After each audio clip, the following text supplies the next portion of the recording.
Bon début de carême, nous sommes aujourd'hui mercredi décembre et nous commençons notre lecture de l'Exode par le chapitre 1. En lisant ce chapitre, ce qui saute aux yeux, je trouve, c'est l'omniprésence des prénoms. Au début, on nous parle des 12 fils de Jacob, il y a les 12 prénoms de ces fils de Jacob qui sont les tribus d'Israël, on nous parle de Jacob lui-même, de Joseph, on nous nomme aussi ces deux sages-femmes héroïques, Shifra et Poua. Et puis, il y a un nom qui devrait apparaître et qui n'apparaît pas, c'est le nom de Pharaon. Pharaon n'a pas de nom. Il a sa fonction, Pharaon, mais on ne sait pas exactement qui c'est.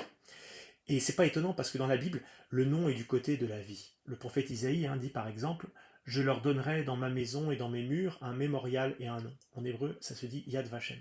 Meilleur que des fils et des filles. Je leur donnerai un nom pour toujours, il ne sera jamais retranché. Le nom nous inscrit dans la mémoire de Dieu, nous inscrit dans une relation avec lui aussi les uns avec les autres. Et donc celui qui n'a pas de nom, c'est celui qui est du côté de la mort et de l'oubli. Et en voyant que Pharaon n'avait pas de nom, je pensais à notre société actuelle, qui, elle aussi, comme Pharaon, met à mort les enfants. Et comme Pharaon, nous sommes bien incapables de lui donner un nom. Savoir qui est responsable, qui est coupable, c'est difficile. Parce qu'en fait, c'est un peu toute notre société qui porte cette culture de mort.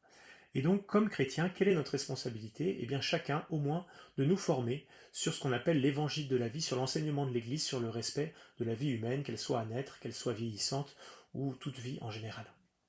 Et donc je te propose ici, si tu le souhaites, quelques numéros du catéchisme de l'Église catholique au-dessus, que tu pourras lire suivant ton temps. Ou alors, parce que la vie se dit par le nom, je te propose sinon de regarder rapidement la vie de quelques saints qui ont été de grands promoteurs de la vie, le professeur Jérôme Lejeune, Chiara Corbella Petrio ou Sainte Gianna Beretta Molla. Voilà, choisis celui ou celle que tu as envie de découvrir. Je te souhaite une très belle journée avec le Seigneur et à demain. Au revoir.